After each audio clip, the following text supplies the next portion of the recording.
What if you could listen your future into existence? Here's the thing. A future is going to turn out whether you like it or not. The question is, do you want to have a say in it? I'm here to tell you, you have way more say than you think. As I was preparing for this TED Talk on a Thursday afternoon, I started getting messages from my dad and my sister, who are here tonight, get to the hospital. My mom was in the ER, which wasn't an uncommon thing. She had a health condition that had her falling often. So I wasn't sure if this was something new or something normal. Her health, along with other circumstances, had her in a bad emotional place for several years. She was challenging to be around, and this put distance between us. We simply couldn't listen past the brittle surface of pain and judgment that surrounded our relationship. We suffered from a lack of listening. So I packed a bag and headed north, and when I got to the hospital, I was confronted by my sister, who was frantically telling me what had happened, and my dad was on the phone calling family, and the nurses were administering care, and the doctor was explaining what was next, and there in the middle of it was my mom, who was hard to recognize and not in a good way. She was paralyzed on the right side and unable to communicate outside of a yes or no or a grasp of the hand, which I grabbed with both of my hands like our lives depended on it. Just hours before, she was joking around with the hospital staff, and now hospice? What started as a small stroke had gotten much worse, taking increasing parts of her brain and body's function. I was so overwhelmed with everything I was hearing, it was hard to really comprehend the situation. I sent my sister and my dad home to get some much-needed rest. They had been there the whole night before, and it was just my mom and I alone. Her uncomfortable, in and out of consciousness, and me not knowing how to be or what to do. I needed a moment to reground myself, so I dragged in a chair into the hospital room right next to her, and I took a nap. When I woke, I felt this beautiful warmth, and I learned that a nurse had covered me with a heated blanket. But I felt something more, absolute peacefulness. It seemed that my time in silence allowed me to receive from my mom that she was in fact dying, that she needed a connection with me, and that it was all going to be okay.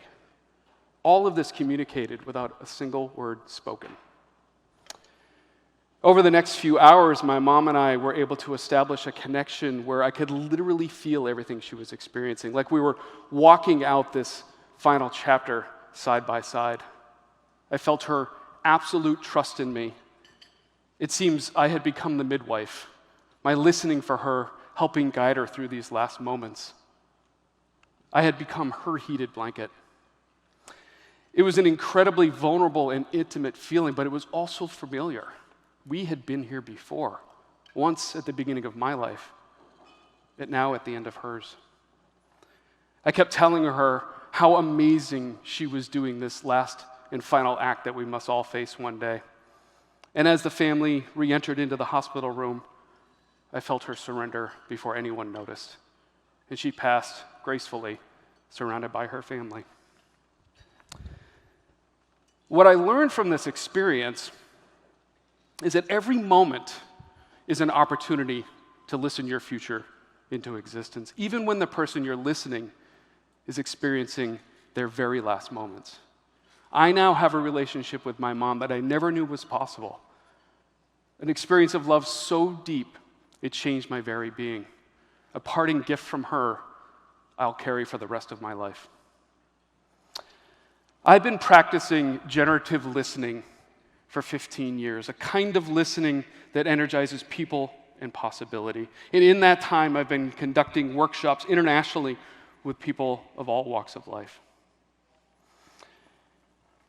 What I've learned is that the experience I had with my mom was not an accident. It was the direct result of what I've learned through experimentation and practice. The first thing I've learned is that we need to listen beyond what just comes through these tiny holes in the sides of our head. The vast majority of information that we have access to doesn't even register by our ears. In fact, words only make up a paltry 7% of what we communicate. If we want to get more access, then we need to invite our whole body into the practice of listening. You are a perfectly designed instrument for listening. You were put together head to toe to receive. And your design is one of a kind, able to receive and interpret all kinds of information beyond what we can hear. We don't listen to our bodies enough. But what if we did? Try something with me. Go ahead and put your hand on your heart. Take in a deep breath. And exhale. Think of someone that matters a great deal to you. Just bring an image of them into your mind. And just notice any sensations. Notice what you're feeling. Notice what your heart is telling you. Whoever came up for you tonight, you might want to reach out to them and let them know you were thinking about them. As with any instrument, the more we practice with it, the more we get out of it. If I had been listening my mom, not listening to, but listening my mom just through my ears, I would have missed out on everything that was being communicated. I would have missed out on all of the treasure in her transition. The second thing I've learned is that if we want to expand our listening, we need to recognize and get beyond our automatic listening. We all have an automatic listening. I have an automatic listening. It's a default field of listening that if we remain unaware of, significantly limits what we're able to receive. In the workshops I conduct, I ask people to simply get to know each other. And they talk about family, they talk about their backgrounds, their career paths, maybe hobbies, what they had for breakfast. Curiously, every conversation is past-centric. It's always about the past. It seems that our automatic listening is bound in time between what we know and are experiencing right now and what we've known or have experienced in the past. I call this field of listening reality. And it is a field that we can listen and speak to with confidence because we're able to speak through direct experience. We can know what we're talking about. It's not a problem that we have this automatic listening. It's just when we stay there is when we foreclose on the potential of what we can receive. It would have been easy for me to listen to my mom through the past relationship that we had. And if I did, I would have the beautiful relationship that was emerging between us. I've also learned that we can listen the future into existence. The future only lives in one of two places, in our imaginations and in language. If we can speak into the words the future we want, we already begin the process of making that possibility a reality. However, it's rare that we experience the kind of listening that even allows us to find the words. And if we leave the possibility we want unexpressed and unspoken, then we give our default future, the one that's going to happen whether we like it or not, the upper hand. The reason we don't experience possibility conversations that often is because they require our imaginations and to be vulnerable. When it comes to our imaginations, we have an amazing one. Though you may not have practiced with it lately, I promise you it's still there.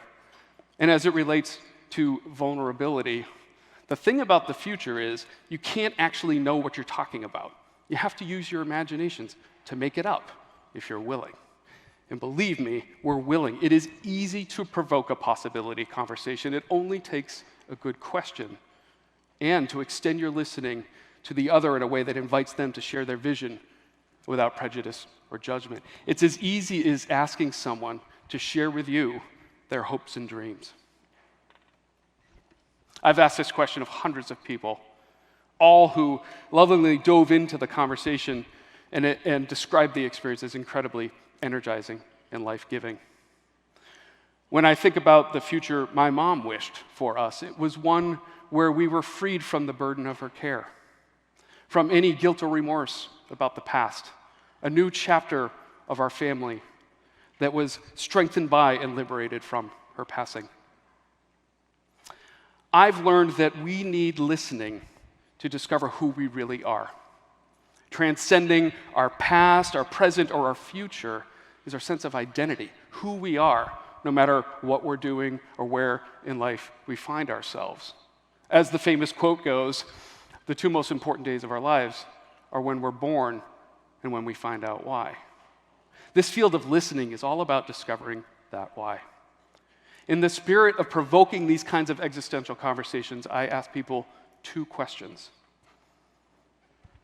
What do you believe you were designed for? You were designed for something. What do you believe that is? And what would you be willing to spend the rest of your life on? You're spending your life right now. What would make it worth it?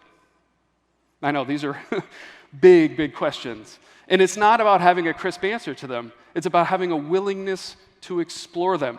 In fact, I believe it's the pursuit of these questions that brings us closer to ourselves and closer to each other.